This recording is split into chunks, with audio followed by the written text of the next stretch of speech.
A partir de este momento, estás sentado en la butaca de al lado. Con Miguel Cane. Hola, ¿qué tal? Buenas tardes, buenas noches o buenos días, según sea el momento en el que ustedes están sintonizando este podcast, La Butaca de Al Lado. Yo soy su anfitrión, Miguel Cane, su monstruo estrella favorito. Y aquí en la butaca nos está acompañando una excepcional actriz. Quizás ustedes la recuerden por su participación en una bellísima película del director Raúl Fuentes, titulada Todo el mundo tiene algo, alguien menos yo. Todo el mundo tiene alguien menos yo. Que le dio la vuelta al circuito de festivales, fue sumamente aclamada.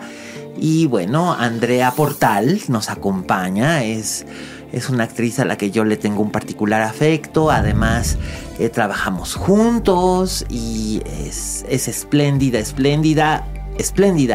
Y cuando yo invité a Andrea a este podcast, antes de que yo terminara de explicarle de qué iba el concepto y de qué película podríamos hablar, antes de que yo le pudiera preguntar de qué película le gustaría hablar, me dijo, pero casi de inmediato, El esqueleto de la señora Morales, punto. Yo dije, perfecto. Así que esa respuesta tan entusiasta me hizo clic. Y bueno, pues para quienes no lo saben, El esqueleto de la señora Morales es una película de Rogelio A. González. Así es. Estrenada en el año 1960, filmada en el año 1959, con un guión de Luis Alcoriza, que también fue un gran director y que él empezó como guionista con Luis Buñuel. Con Luis Buñuel y posteriormente haría un extraordinario trabajo como director con películas como Tiburoneros o como Lo que importa es vivir. Una serie de películas realmente muy, muy impresionantes. Alcoriza era grande y con un elencazo además que encabeza esta película, que son Andrea Amparo Ribeles y Arturo de Córdoba son los protagonistas. Así es. Tú dices Ribeles y yo digo Ribelles, fíjate. Yo la conocía como Ribeles, pero Ribelles. Bueno, ella lo pronunciaba como Ribelles. Ribelles. Pues, Ribelles, digámoslo sí, como ella lo decía. Es chistoso. Es bien chistoso, pero sí, el gran Arturo de Córdoba, sí, la formidable Amparo Ribelles, pero no solo ellos, un elencazo. Un elencazo. Sí, están por ahí algunos rostros que ustedes, si los ven, los van a identificar. Está por ahí, por ejemplo, Angelines Fernández, que no solamente era la parte de la compañía de Roberto Gómez Bolaños y famosa por su personaje de Doña Clotilde, la bruja del 71, sino que además también tiene toda una historia fascinante como de vida política y miliciana. Ella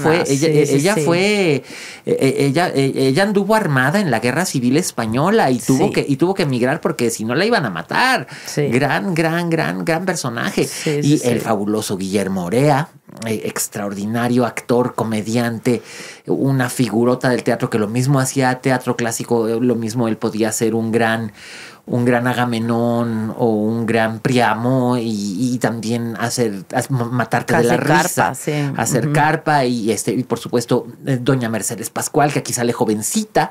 Ya Doña Mercedes ya no está con nosotros, de hecho ya nadie de este elenco. No sé, bueno, es que no sé, pues, fíjate que hace de Don Antonio tiempo, Bravo ya no está. Tal vez Elda Peralta sea la única que quede. Creo que Elda Peralta sigue viva porque hace tiempo la proyectaron en Cineteca. Sí. Y fue Elda Peralta. Y creo que es la última superviviente. Creo que es la única que queda viva, nada pues que más. También ella era muy joven. Muy joven. Elda Peralta, para quienes ustedes no lo saben, aquí interpreta el papel de una vendedora de cámaras fotográficas, que además es bien interesante porque es el primer personaje funcional y no estigmatizado que veo como madre soltera en el cine mexicano, porque la madre soltera era considerada algo pecaminoso y en esa época más. Es viuda, acuérdate que dice que es viuda. Explica que es viuda, pero no es tan open. Es muy chistosa esta película porque justo estábamos platicando de que es una película que para la época en la que se filmó es muy avant-garde en muchas cosas. Y rompe con muchos esquemas, con muchos estereotipos o arquetipos sociales de esa época. Así es, ¿no? Porque el cine, hay que tener en cuenta que el esqueleto de la señora Morales es una película que se estrena ya en la última colita de lo que fue el cine de oro. Lo que se conoce como el cine de oro, ¿no? Que Carlos... Antes de que entrara el color. Exacto. El Technicolor. Ya había Technicolor en grandes producciones, pero las producciones... Las producciones que se hacían en estudio, que se hacían para estrenarse, se hacían para estrenarse en 2 meses, eran... Eso era una cosa que te iba a decir. Es impresionante. Había una industria. Esa industria era impresionante porque nosotros ahorita estamos acostumbrados a que filmas algo, grabas algo y se puede quedar 10 años enlatado, ¿sabes? 6 años enlatado, 2 años enlatado. En esa época... cosa que grababan, cosa que estrenaban. Sí, por supuesto. Había un gran circuito de distribución. Había cines en todas partes. Ya me tardé 6 meses en editar. No. Era editas en 2 semanas y lo entregas a corrección de color y se hace todo porque en un mes quiero estarla estrenando. En efecto. Y esta había película eso hizo. Había un consumo, además, a nivel nacional de... constantemente estar consumiendo cine nacional. Los estrenos eran esperados por la población general. Entonces, sí, la industria que en ese momento había era vibrante, estaba sana, estaba de pie, ¿no? Por supuesto. Y te digo, esa era la última parte del cine de oro mexicano que Carlos Fuentes decía que el melodrama mexicano de la llamada época de oro era nuestra leche materna. Al menos para su generación y para varias generaciones. Y es cierto. Sigue siéndolo, la verdad. Sigue siéndolo. O sea, es una cierto. Muy posmoderna versión, pero sí. Sí, pero los valores que defendía, o sea, el hombre tenía que ser muy hombre y defender a la mujer. Sí, y ser el proveedor de la casa. Y la mujer tenía que ser la madre de los hijos y la mujer que salía a la calle era mala. Sí. Y si salía a la calle, por lo regular, era por culpa de un hombre. Sí. Y la mujer tenía que ser abnegada y el hombre muy hombre y bla, bla, bla, bla. Pero en realidad, a lo que hace aquí Luis Alcoriza es subvertir todos esos valores para además contarnos una historia que es muy curioso porque viene de un cuento que a su vez... está inspirado en un caso real. Así es, el cuento es del escritor Arthur Machen, que nuestros escuchas que sean afectos a las historias de terror. Y de ciencia ficción, que es un padre de la ciencia ficción. Es un padre de la ciencia ficción y del terror. Escribió aquella famosa novela corta, El Gran Dios Pan. El Gran Dios Pan, que además ganó muchísimos premios y lo colocó en la literatura universal. Así es. ¿Quién era el que decía? Stephen King decía que esa era la obra de literatura más perfecta de ciencia ficción y de terror. Y de terror que existía. O sea, es la obra que inspiró a Lovecraft. Es el papá de los pollitos. Así y es, además totalmente. Escribió el cuento en el que se basa mi película mexicana favorita. Así es. Así nomás. El caso... Digo, aquí vamos a hacer un spoiler, pero...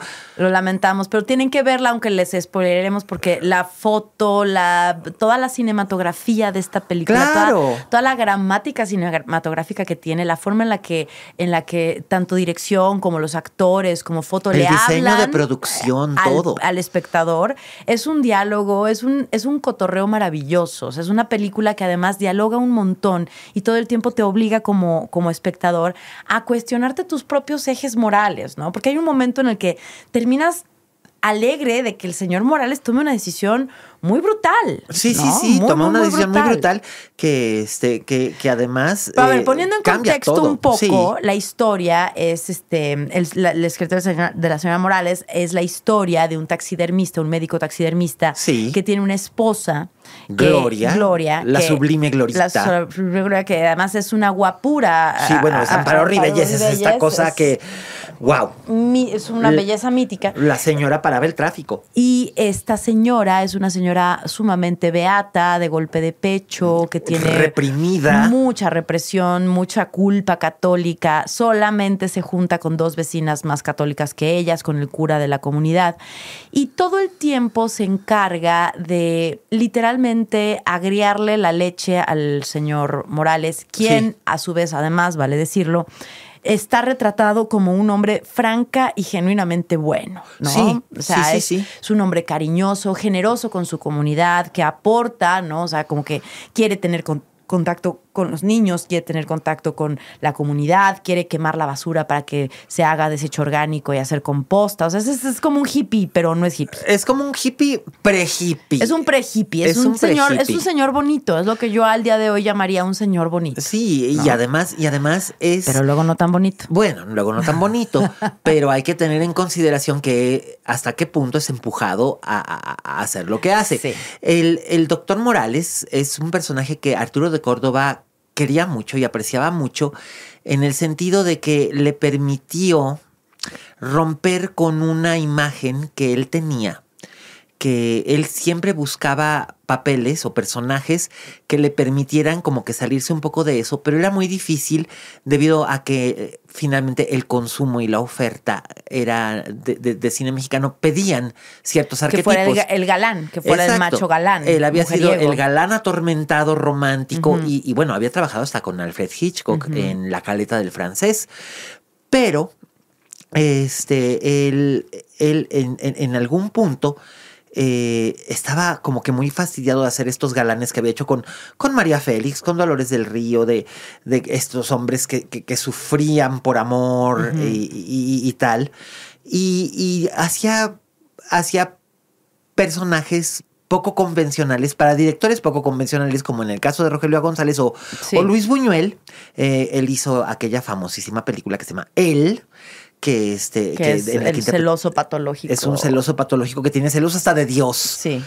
O sea, hasta ese punto, ¿no? Sí. Y después, cuando él alcanzó la edad madura, le ofrecían papeles de padre o de maestro, de figura de autoridad. Y no le molestaba, finalmente tenía que vivir de algo, pero él esperaba que le ofrecieran personajes con algún complejos, matiz más, claro. ¿no?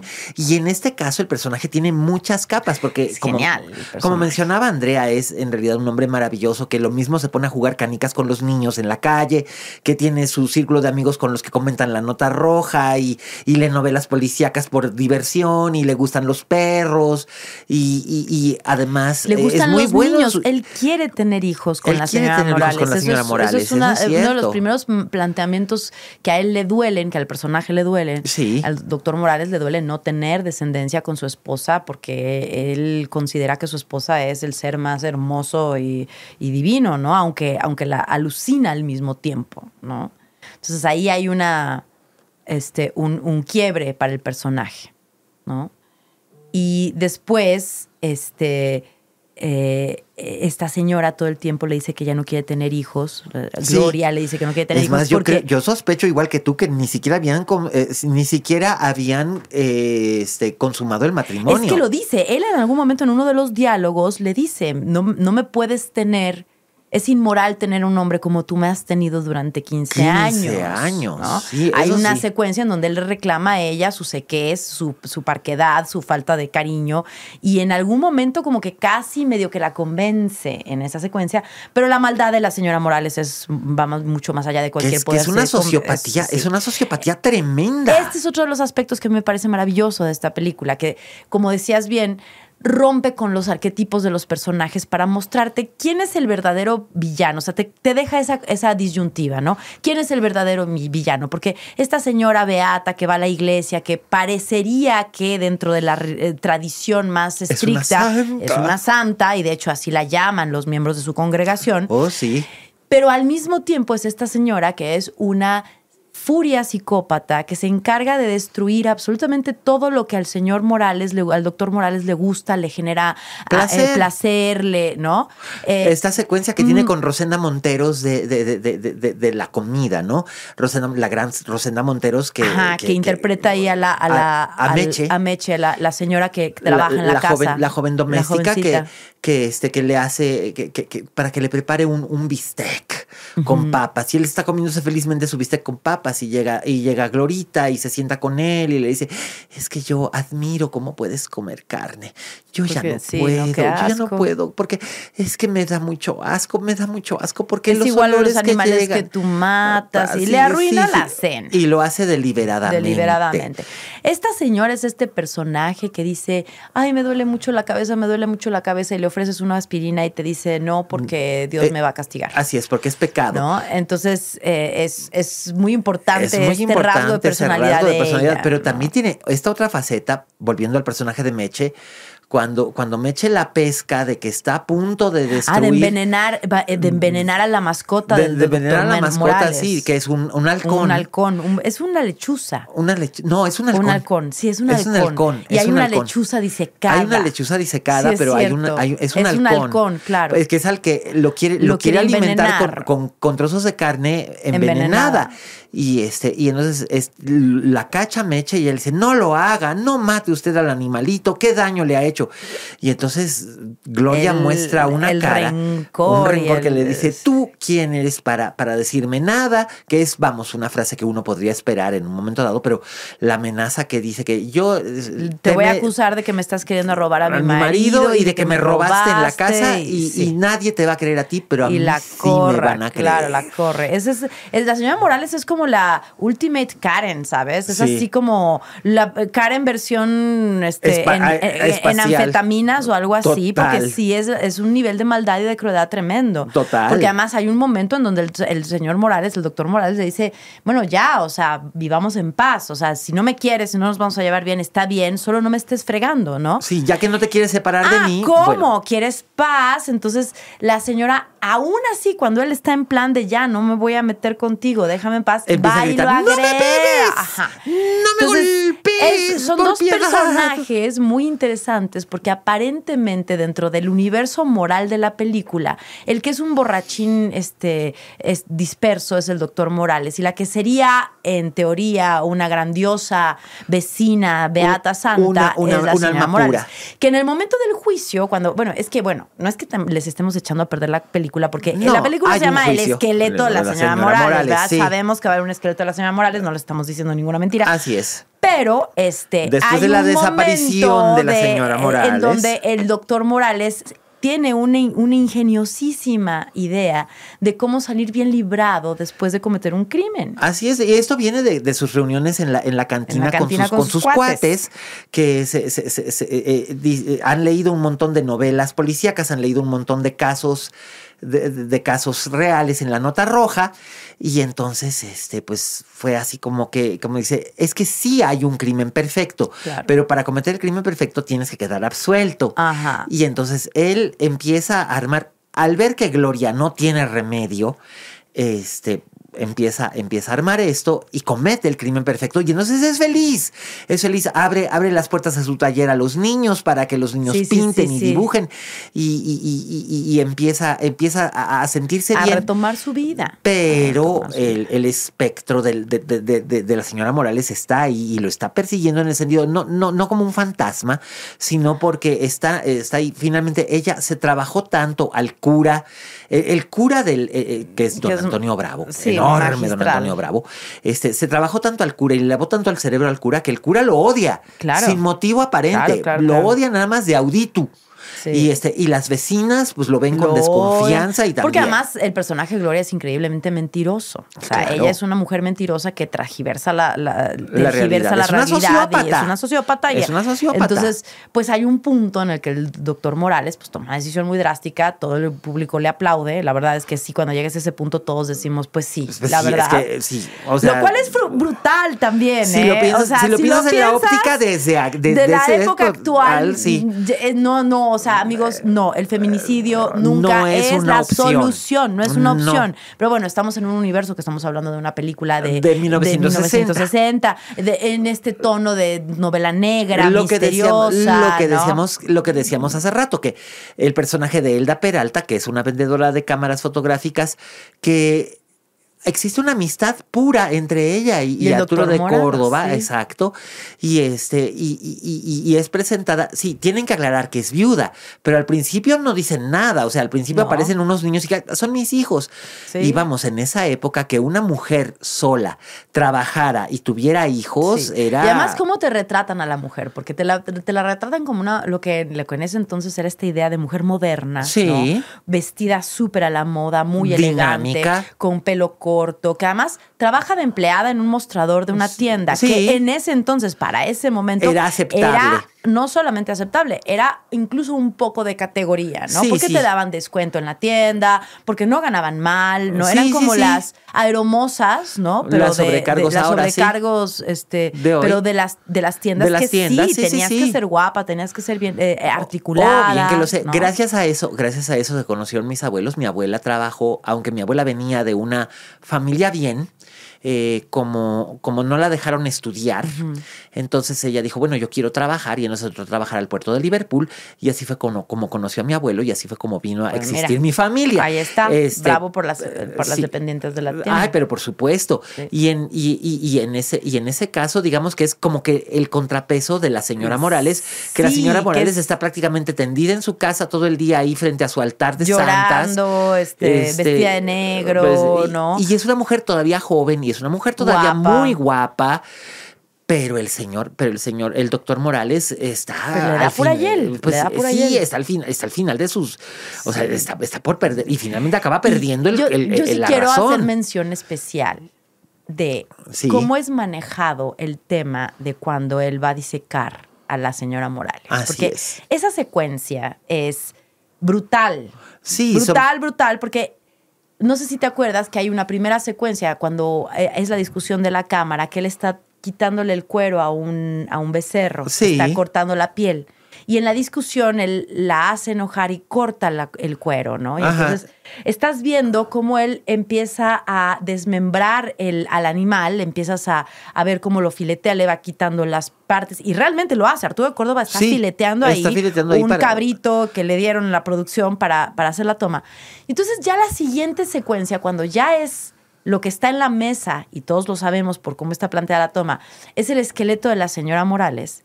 Como nos anticipó la primera secuencia de cómo está disecando al primer animal, Sí. no nos va a mostrar, no te muestra cómo disecan el cuerpo de la señora Morales, pero ya te lo mostró.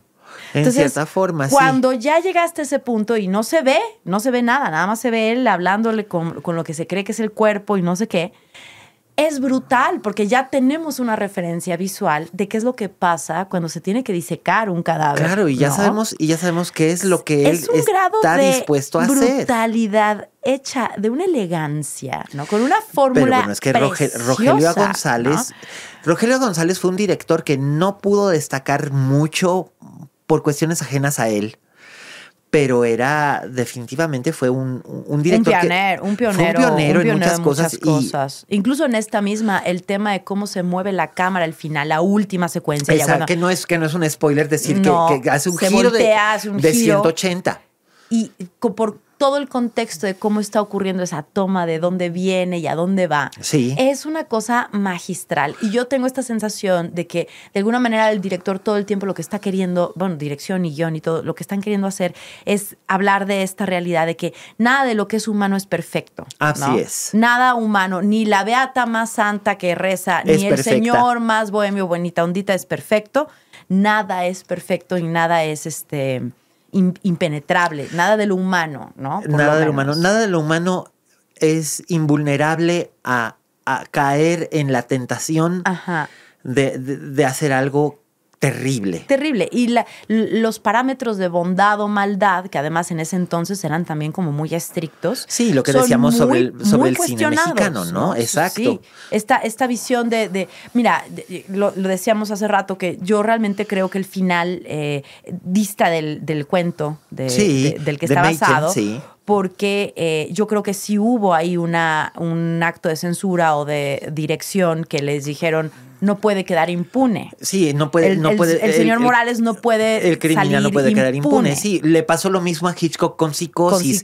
No podía, o sea, no podía quedar impune Norman Bates, y además tenía que explicar cómo pasó todo. ¿Por qué? Porque, y eso, bueno, a Hitchcock no le pareció muy bien tener que hacer eso. pero como estaba en parte basado en casos reales, tuvo que poner ahí una explicación que posteriormente, por años, generó un problema para las personas, para las personas con problemas mentales. Sí. Pero esa es harina de otro costal. Pero yo creo que sí hubo ahí algún tipo de dictamen que dijo, ¿saben qué? No lo podemos dejar así. Y entonces le dieron el final que le dieron, que de todas formas es un muy buen final. Es un muy buen final, ¿no? Porque es te un muestra final muy que... cómico, esa secuencia final donde están todos chupando tranquilos. Sí, es muy cómico. Y de repente algo sucede, pero finalmente es que puedes escapar de la ley de los hombres, pero no podrás escapar jamás de tu destino. En cierta forma. Y la manera en la que González y Alcoriza lo plantean es que el destino aquí es casi como para la señora Morales y para el doctor Morales, el destino es como una montaña. Es algo inamovible. El destino no cambia. El destino de la señora Morales es acabar ardiendo en el infierno.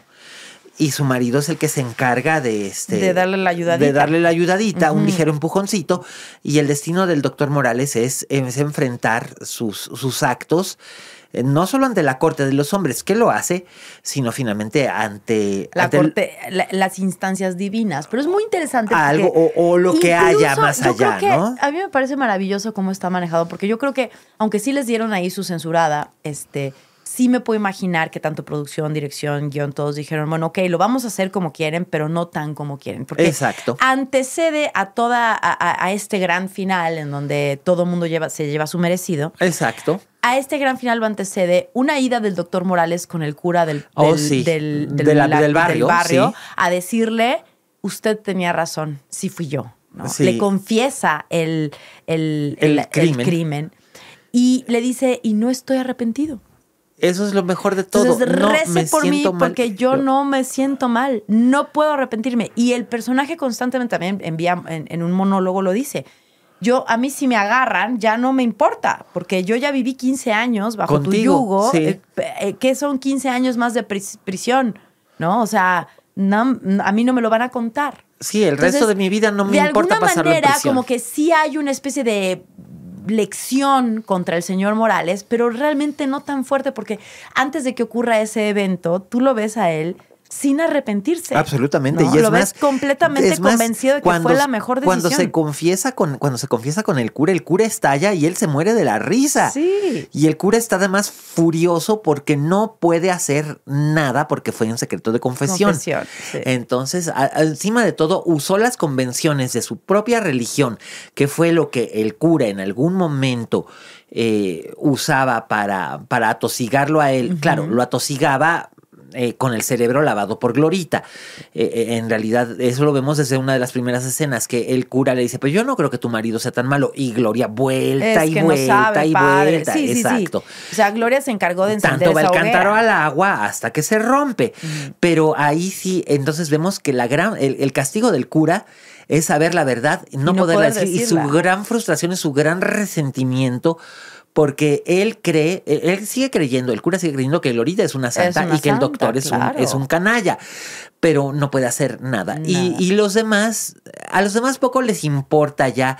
En realidad los demás, pero es muy interesante, la cofradía de Glorita estaba como que un poco también, estaban un poco hartos de Glorita también. La cofradía de Glorita es muy curiosa porque ya al final, cuando se acercan ahí de chismosos al brindis, a la casa del doctor, ¿no? Sí. Es también como una especie como de ambigüedad moral, sí. ¿no?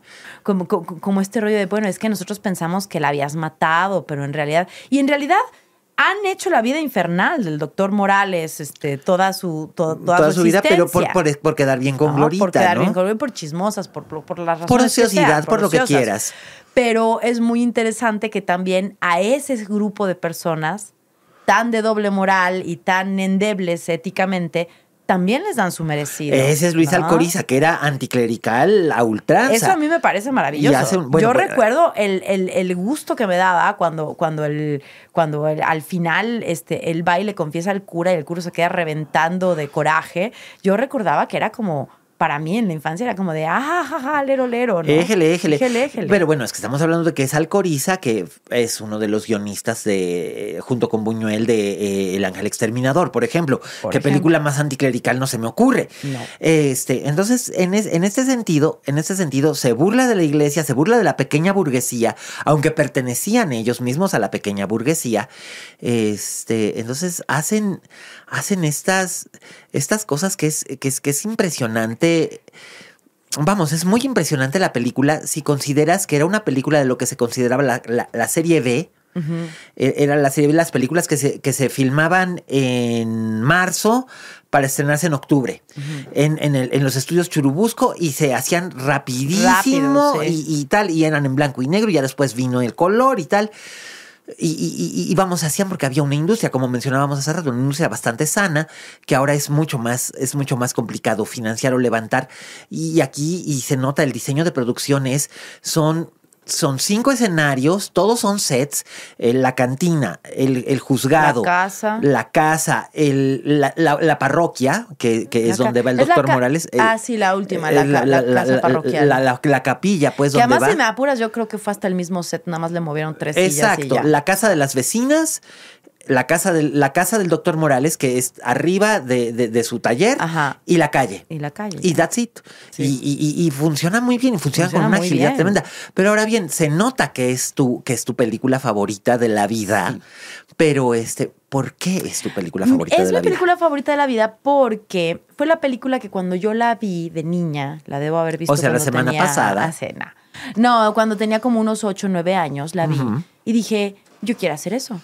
Es que en esa época que tú mencionas, a mediados de finales de los años 80, principios de los años 90, fue cuando se hacían estos ciclos en el Canal 4 y en el Canal 9. En el Canal 9. De cine mexicano. De cine mexicano, que se proyectó todo lo que era la época de oro. El cine permanencia voluntaria, que era una programación cíclica de distintas películas de esa época. Lo que es ahora un poco el canal de película en las plataformas de cable. En el Canal 5 se hacía el permanencia voluntaria de las películas recientes. Ajá. Antes se había hecho de las películas en el Canal 4 originalmente. El primer permanencia voluntaria que hubo fue en el Canal 4 y eran películas de los años 50 y 60, grandes westerns, grandes películas de aventuras, tal. Después, en el 5 se hacían películas más recientes de ciencia ficción, las taquilleras. Sí. Y en el 9 empezaban a hacer, o sea, te podían proyectar desde Lola la trailera hasta Nosotros los pobres, o pasando por, sí. Incluso te llegaban a proyectar Viridiana, o te llegaban a proyectar Macario, ¿qué Macario, quieres? Los hermanos del hierro.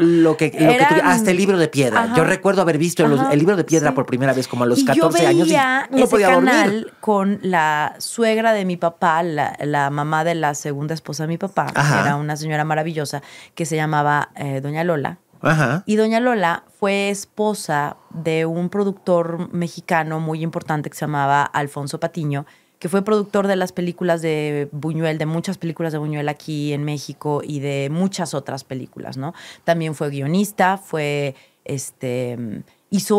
filmó un documental él hizo el guión y Julio Bracho hizo la dirección de un documental que se llama México Lindo y Querido. Sí, señor.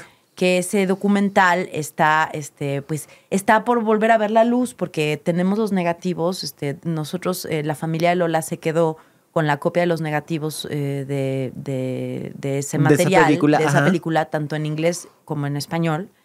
Y pues estamos contactando ya como con espacios de preservación y de conservación, porque parece ser, yo no lo he visto, pero parece ser que es una revista musical sobre los grandes luminarias de esa época, de los años 60, del cine y de la música nacional. Entonces, parece ser que tiene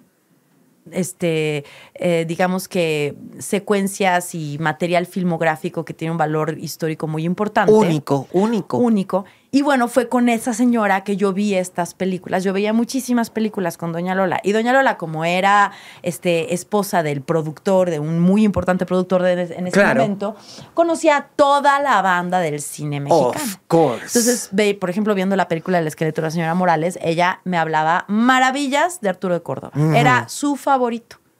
Era de quien siempre habló bien, decía que era un caballero, que no hablaba muy bien de María Félix. Bueno, pero nadie de los colegas de María Félix solía hablar bien de María Félix.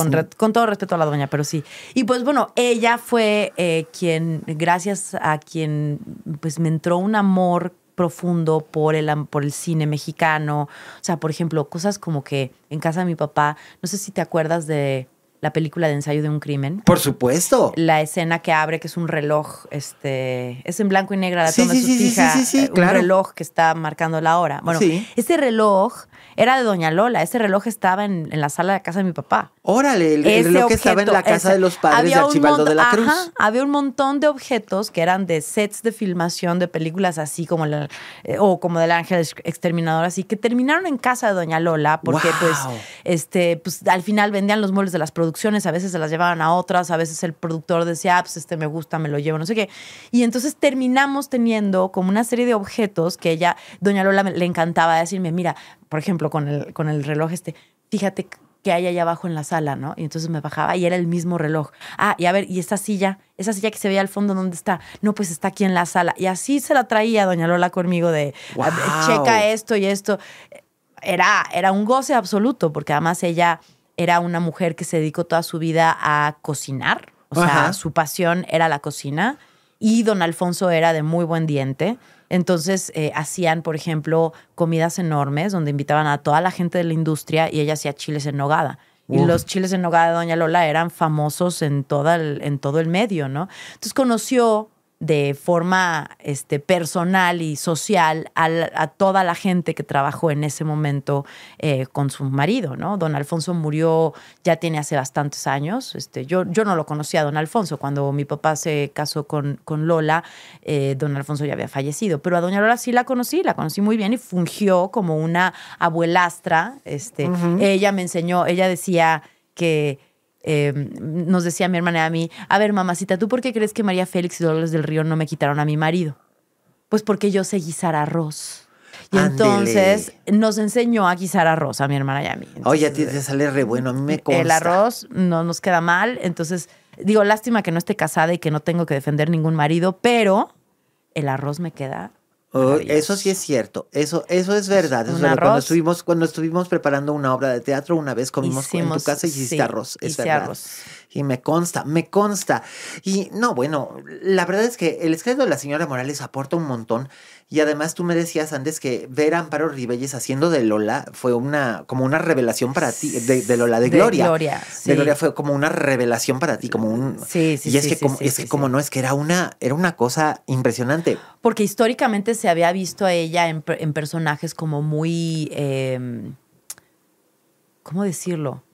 Que no contienen el nivel de siniestro que Gloria contiene. No, y el nivel de la autonomía. Nivel de maldad. Y de autonomía, de agencia. Y como dice el buen Arturo de Córdoba en la película, esa increíble fuerza del débil, ¿no? Sí. Logra ella encarnar muy bien esa enorme fuerza que tienen las personas, entre comillas, débiles, que pueden manipular y que pueden doblar la realidad para que se acomode a sus pies y entonces ellos salgan completamente impunes y bien librados de todas las Así es, y ese es el personaje de Gloria. Pero la Rivelles lo que tenía es que ella llegó a México a finales de los años 50 para hacer durante una temporada teatral. Nada más. Iba a ser una temporada y una gira. O sea que iba a estar 6 meses. Un ratito. Y se acabó quedando 25 años, casi 30. Y se convirtió en reina de la telenovela y en parte en reina del cine, porque además ella hacía personajes que eran muy sui generis. Digamos que los personajes que no entraban dentro del esquema de la mujer abnegada. Sí. O de la diosa empoderada María intocable, Félix. Tipo María Félix, o de la señora impoluta como Dolores del Río.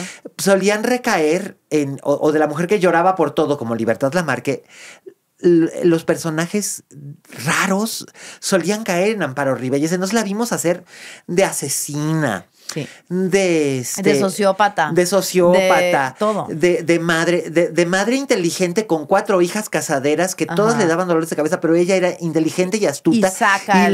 Y les dio autonomía a todas. Y yo la recuerdo, por ejemplo, con Enrique Rambal hacía una mancuerna maravillosa. Un rango enorme, porque además hacía desde dramas profundos hasta comedia absoluta. Bueno, ¿no? has de saber que Buñuel y ella querían colaborar en El Ángel Exterminador y finalmente por una cuestión de que ella tenía un compromiso ya adquirido para hacer televisión, no pudo, tenía televisión y teatro, entonces no podía, no tenía tiempo, porque era la época en la que el teatro se hacía de lunes a lunes, y la televisión no era en vivo, pero eran grabaciones muy arduas. Muy largas, sí. Entonces, le dijo ella a Luis Buñuel que lo sentía en el alma y que no iba a poder, no iba a poder hacer, y ya era, originalmente ella iba a hacer el papel que en El Ángel Exterminador hace Ofelia Guilmán. Y posteriormente Rita Macedo iba a hacer el papel que hace Lucy Gallardo. Pero Rita Macedo estaba embarazada y era de alto riesgo, entonces la mandaron guardar reposo. Por eso nada más aparece en las tomas de la escena final, que fue lo primero que se filmó.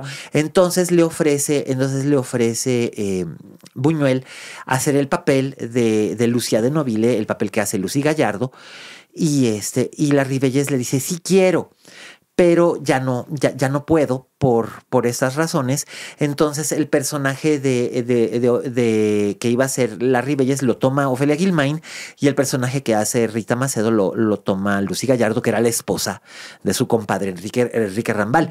Y ellos hicieron juntos cantidad de cosas. Me acuerdo mucho de ¿Quién mató al abuelo?, por ejemplo, es esta comedia negra, al estilo del esqueleto de la señora Morales. Hemos tenido una historia de comedia negra muy de altura en México. El humor negro es algo muy intrínseco de los mexicanos, y yo no sé por qué siempre nos acabamos yendo por el pastelazo o por el alburazo, cuando en realidad también la comedia negra merece tiene su apartado, su lugarcito, ¿no? Y hay que reconocérselo. Sí. Y bueno, pues seguiremos hablando en futuras ocasiones con Andrea Portal de otras películas mexicanas, sin lugar a dudas. Y es un placer tenerte. Un placer absoluto, gozoso y divino. Y bueno, ¿en qué redes sociales te pueden encontrar, mi querida Andrea? Me pueden encontrar, espérenme, porque soy súper mala con mis redes sociales. Está bien. En Instagram, déjame, reviso, porque luego doy mal mi red social y pues qué oso, ¿verdad?